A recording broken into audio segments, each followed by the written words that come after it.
I'm Laurie Mallon, and this is the Results Without Restriction podcast, the show where results have nothing to do with weight and everything to do with setting and reaching health and fitness goals that focus on what we're achieving and not what we're losing.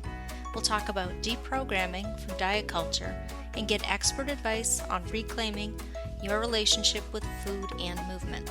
Join me on this journey to get results without restriction. Welcome, everybody. We are here with Jill Kay. She is a functional nutritionist and the owner of Down to Earth Wellness. She helps outdoorsy women beat burnout so that they can feel more energized, calm, and back to the weekend adventures that feed their soul. Jill, welcome. Thank you for joining us here today. Hi, thank you for having me. Really excited to be here.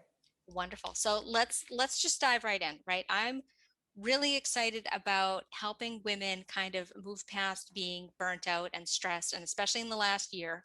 So Mhm. I would love to hear how you got into kind of using your functional nutrition background and taking it in this direction.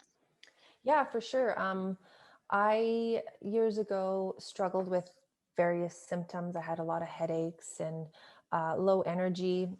And then I powered through it, a lot of times ignored my symptoms, pushed on, and I went to school. I was doing schooling in the evenings. I was going to work full time, kind of burning the candle at both ends, trying to do all my schooling at night while trying to keep up with life and exercising and cooking and socializing and doing all the things. And gradually I burnt myself out and I started to experience more and more symptoms of burnout. Like I just could not keep up with life. My nervous system was fried. I was getting more headaches. My hormones were being affected, like hormonal, worse PMS, digestion was off. And I just felt like I couldn't keep up with the things I usually could keep up with. And so I really felt the burnout. I really was struggling for a couple of years until I started making changes. I was studying nutrition and getting into that more and more. So that ended up really helping me and helping me to bounce back from burnout. And it's been a gradual journey, but I've made a lot of changes with diet, lifestyle, smart supplementation, working with other practitioners to get myself to feel back to energy, back to myself again. So that was quite the experience, the journey. Let me ask you though, did you have like an incident or an episode or something where you were just like, this is it. Something has to change. This I can't keep doing this. Yeah, I think it was like every day after work, I would have the energy usually to do three things. I'd be like, okay, I can go for my nice long walk, and then I can come home and cook dinner, clean up, and then I can study until usually 8:30 or 9 at night for school. I could do those three things usually. And then gradually I was like, I can't do those three things. I can only do two of those things now. Like I can maybe cook dinner and go for a walk, but then I do not have the energy to study. Or maybe I can study and cook dinner, but I can't go exercise or whatever it was, walking, jogging. I realized I couldn't do those three things anymore. It was coming down to two things and then one thing. And then after work, I think my low moment was after work, sometimes I would just need to go crash on the couch and lay on the couch. And I was having so many more headaches and just feeling exhausted and like frazzled, like my nervous system was fried. And the low point, I think, was just like laying on the couch being like, I can't do any of those things after work anymore. I just need to have a nap and I have no energy and I want to order in and I don't want to cook. And I was like, oh, something really needs to change. I need to make changes here. I need to dial back the schooling or dial back the work or just do something. And that I think was a turning point for me for sure, was being laid out on the couch, feeling like total crap and not having the energy to do anything anymore. So for sure, it was the couch incident. The couch incident. Okay. Yeah. Okay. I think we've all had that. We've all had that moment, I think. Yeah. So walk us through kind of like what your recovery looked like who led you through that and what did it feel like for you? It was definitely like not an overnight fix. It was gradual. It's kind of like the burnout too. Burnout came on so gradually. You don't just one day wake up and be like, I'm burnt out. I mean, maybe some people do, but for me, I didn't realize I was just burnt out. It happened so gradually. So the recovery was gradual, but I did notice changes right away. So I had to start looking at, well, diet, lifestyle, also my boundaries with work and life and how much stress I was putting on myself and how much pressure. So I had to start saying no to things like overcommitting myself, leaving my evenings more free. I decided to, I was able to kind of go towards more 3/4 time work instead of full-time work, while I also was starting my business. Because once I finished school, I wanted to start my business, and doing both at the same time and working full-time was really burning me out. So I had to dial back the work, or something had to give. So I started my business slower, or I finished my schooling slower. I just had to dial those back. And then I started to rest more. I worked with myself with a nutritionist who told me cutoff time is 8:30 with school. Quit doing, all your evening work until 9:30 at night.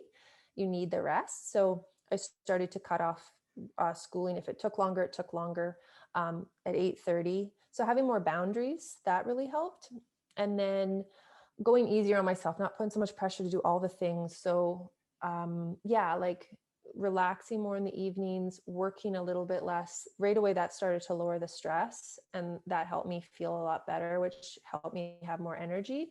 And then I did a lot of work on my adrenals, my adrenal glands, which of course I'll get into if you want to. Nourishing them with food, rest is a huge piece, supplementation. I worked with other nutritionists, naturopath, and just, it took time. I did some good functional lab testing, but I really did the diet, the lifestyle, all those pieces together, and gradually the energy started to bounce back for sure. But it wasn't just one thing; it was all those things holistically put together that really helped me to climb back out of burnout. So kind of a holistic approach, Mm-hmm. what you were, your work, your school, your home life, reducing the pressure on yourself, because I imagine that's kind of a big thing. And I think for most women, we've got these to-do lists that are way longer than really they should be. We put a lot of pressure on ourselves to kind of just get everything done and kind of not listen to our bodies. Can we talk a little bit about like intuition and kind of like the little voice in your head, and what it might be telling us, and why, I don't know, why do some people kind of push through it and ignore it instead of kind of really don't, instead of doing kind of what that voice is telling us to do? Yeah, for sure. I can relate. I think so many of us like don't ask for help, or we're like, I'll just do it all. I'm going to cook dinner, I'm going to clean up, and clean the house, and then I'll crash on the couch and be really tired. And it's okay. I'll do it again. And I'm not going to ask for help. I was doing that, and just kind of like, especially I think women, when you're really organized, you're type A, you can do a lot, accomplish a lot. You just keep adding on more things. So I really had to start tapping into my intuition about, firstly, like not feeling bad.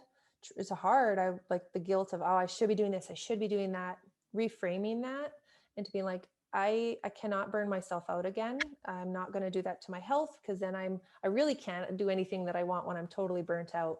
So if I fill my cup and take care of myself, I can do a lot more, be more present, show up in the world better. So I had to kind of reframe the mindset, and then use my intuition a lot, so much, for finally kind of paying attention more to my body.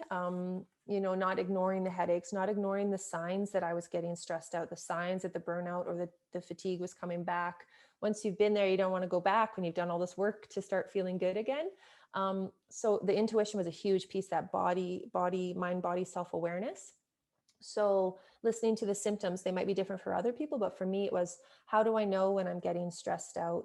How does that show up? Okay, I'm getting irritable. I'm starting to get, irritable, cravings, even depression, feeling down. That's when I knew I was tired and I just need to take a break. And I could usually turn that around and feel good. I just need to slow down.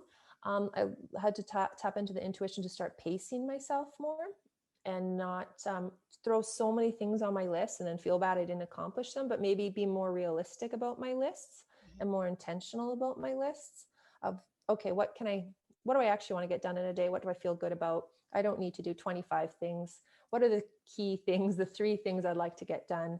And how do I want to feel today? I started focusing more on, how do I want to feel accomplished, energetic, clear. And so I really use intuition every day. And I find it's like a muscle. It does grow over time, to really tap into like, how does stress show up for me? And for me, it's the headaches, the irritability, the cravings, the all sorts of things, a hard time sleeping. And I start to tap into that, and then dial things back, pull from my toolkit of self-care options that help me to lower my stress and bring that stress down. and just kind of process that stress every day so that it's not bubbling over. Because I find sometimes I was good at ignoring it, and lots of other people ignore it right until it gets so high that sometimes the bucket's really full and overflowing. So I try to just keep processing that stress every day. And that's been really good practice, an ongoing practice, and it's really helpful.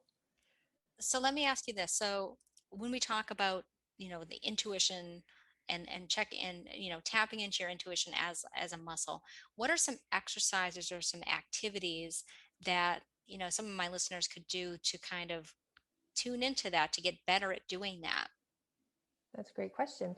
Um, I think having micro moments, mini moments of mindfulness, being present. How do we get present? We maybe get outside in nature. We get outside, we take 10 deep breaths, like 4 seconds through the nose, hold your breath for 4 to even 6 seconds, and then release for 8 seconds.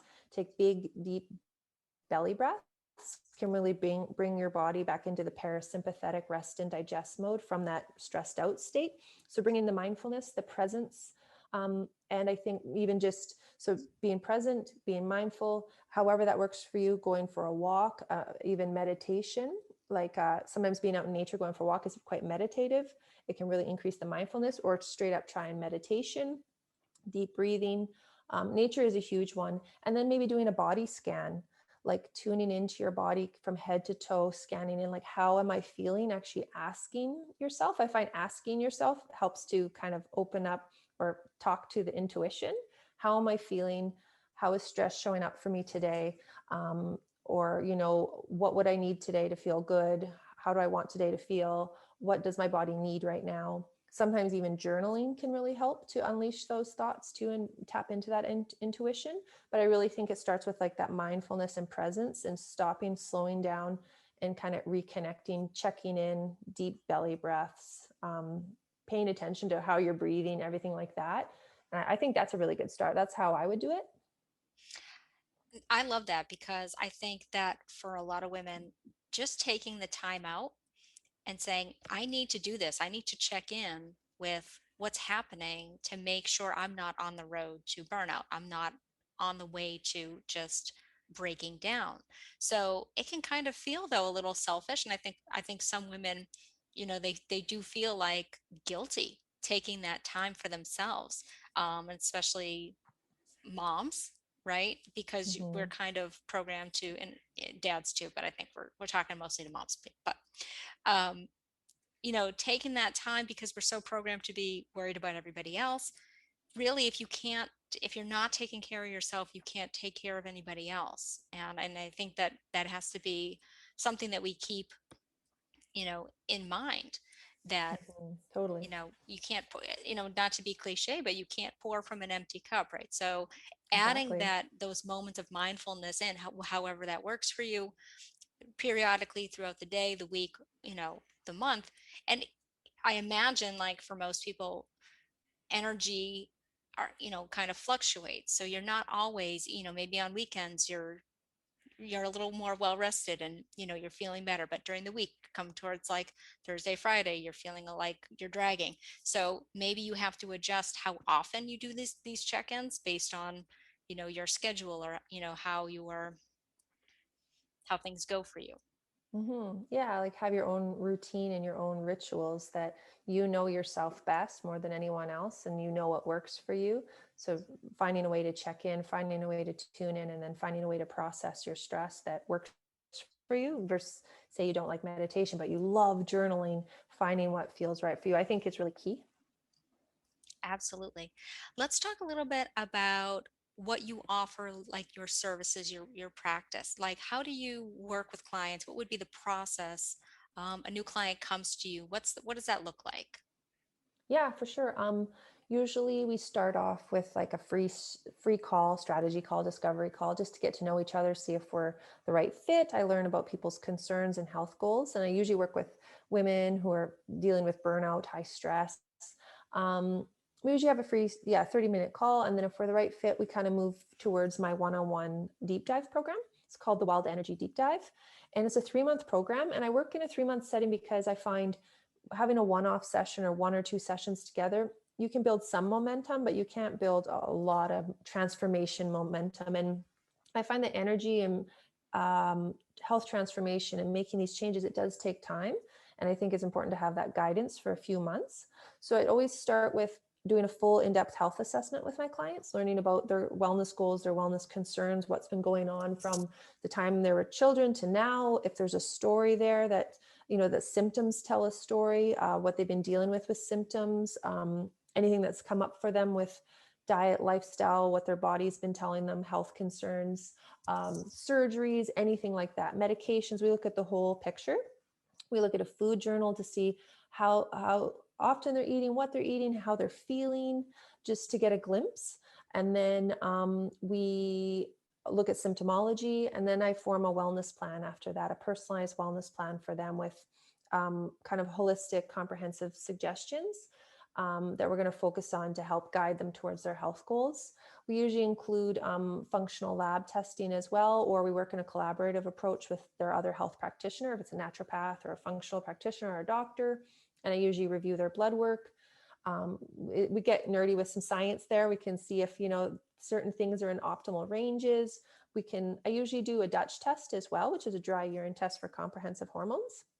And I love that test because I can see how my clients' sex hormones are looking, as well as their adrenal glands. And the adrenals are really connected to stress and energy. So we can take a look on how the adrenals are doing, if they're really in overdrive mode or if they're bottomed out and really low.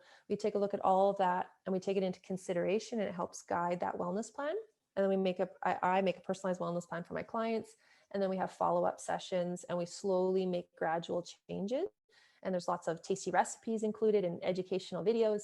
And it's just really about gradual small changes, so that it's not, like just so much to do. You look back after 3 months and you've made so many changes and transformations, but it hasn't been too hard. So that's really my goal with clients. And that's how I work with them, usually one-on-one. I also do other things, like I've offered free online workshops and training and group programs. But currently my main program is that one-on-one Wild Energy Deep Dive. I am definitely going to be linking to your website in the show notes. So anybody who wants to find out more about like your workshops or any of the other things that you offer, or they want to get in touch with you, Thank absolutely, you. they're going to be able to do that. I'll put that in the show notes. Thanks. Two things that I really love about your program and the way that you approach this is that, first, it sounds like it's client led. So it's really about getting the information from the client and letting them kind of lead you to what intuitively, like, they know, right? They already know, kind of, even if they don't want to admit it, they know what the issue is. They know they're working too much, or they're just overextended. And then, so they can kind of help, I don't know, I want to say, like, have a hand in whatever the process is going to be for them for the next few months, right? So it's not them showing up and you're just saying you're going to do this and this, and then that's it. It sounds like it's very much a collaborative, and they're very involved in the process.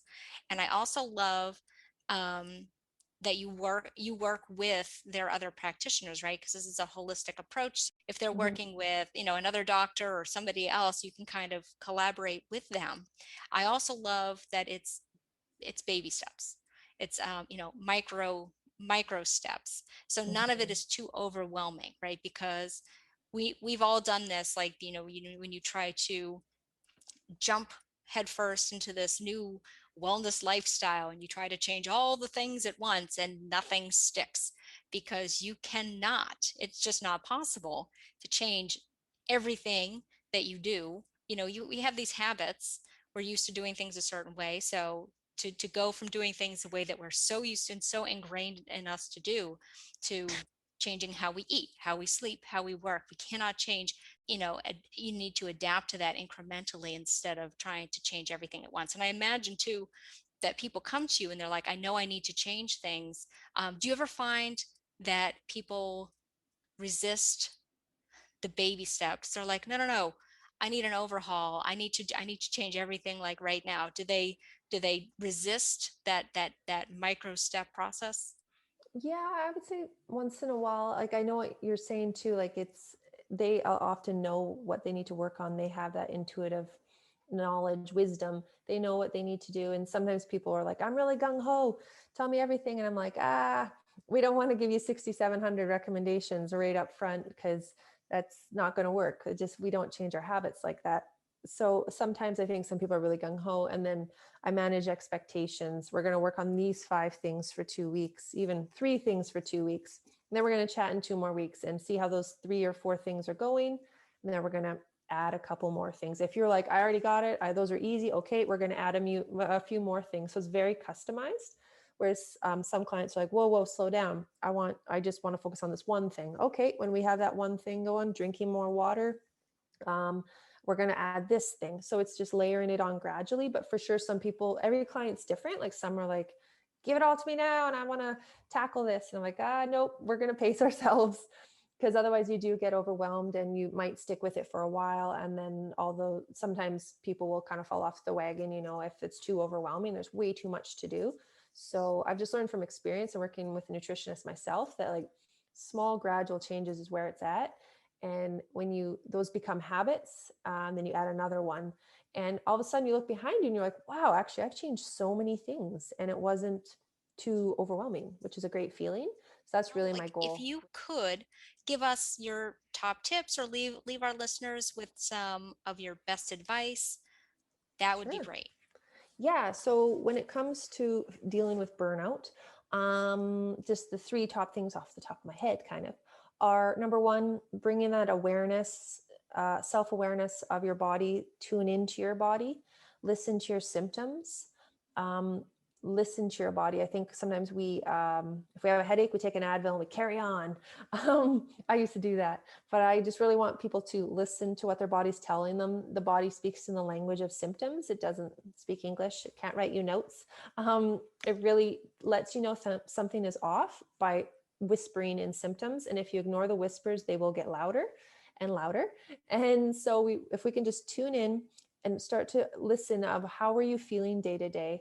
How are your muscles? How is your digestion? How are your moods? How is your stress level on a scale of 1 to 10? How does your body tell you that you're stressed out? What does it tell you, so that you're tuned in and paying attention going forward, and then you can respond versus carrying on and ignoring it. So that's the first tip, is really get to know thyself, self-awareness. 2 is, if you're dealing with burnout, we have to look at nourishing your adrenals, really looking at your adrenal glands and your nervous system. The adrenals are so important for the stress response in the body, for releasing adrenaline and cortisol, and they're the little glands that sit on top of the kidneys, really in charge of that fight or flight mode. So if we're always in fight or flight mode, even if it's just chronic low-grade stress, our body doesn't know the difference if a tiger's chasing us. So we really have to work on moving the body into the parasympathetic rest and digest mode. So we really have to nourish the adrenals there. We do that through lifestyle. We can do it through food. We can do it a lot of different ways, but some key ways are processing your stress, emptying that stress bucket every day. Whatever works for you that helps to lower your stress. If it's micro moments during the day, deep breathing, meditation, going out in nature, even 15 minutes in nature will lower your stress hormones. If it's taking a walk, if it's journaling, talking to a friend, but stepping away from the computer, just stepping away for a moment and checking in and processing that stress is so important to nourish your adrenals. And then we can, of course, go down the road further and nourish them even more with like targeted supplementation, really good foods, sea salt. Sea salt's great for them, but rest is so important. Sleeping 7 to 9 hours, and really listening to your adrenals, what they're telling you, your nervous system, and moving your body into that rest and digest mode where you're relaxed, you're taking deep breaths. So those are some tips on how to nourish the adrenals, just light suggestions. The third thing, if you're dealing with burnout, that we want to look at is, how is your blood sugar balance? Oddly enough, is your blood sugar all over the map throughout the day, like with energy crashes and cravings? If we can start tuning into how your blood sugar is feeling with meal balancing, making sure there's a little bit of protein, fat, and fiber, and those kind of foods at each meal, that can really help and to balance that blood sugar, which will actually support your stress hormones and nourish those adrenals and support hormone health. So a lot of the recipes I share, very healthy, yummy, tasty, always room for moderation, but making sure we have some protein, fat, and fiber at those meals to balance that blood sugar.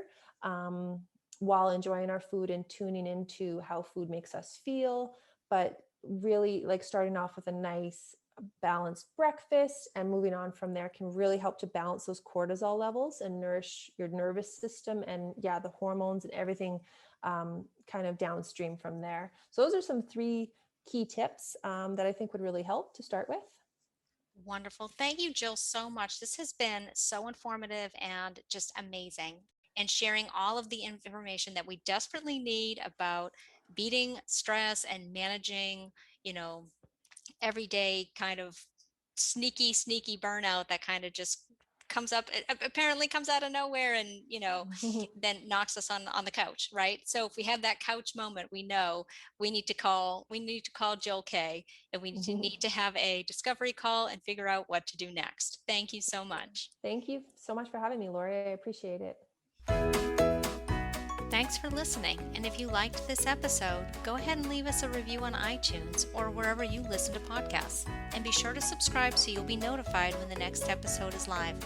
Check out our show notes for this episode, where you can find any of the links and resources that were mentioned during the show, and connect with a health and wellness provider committed to helping you ditch diets and achieve results without restriction.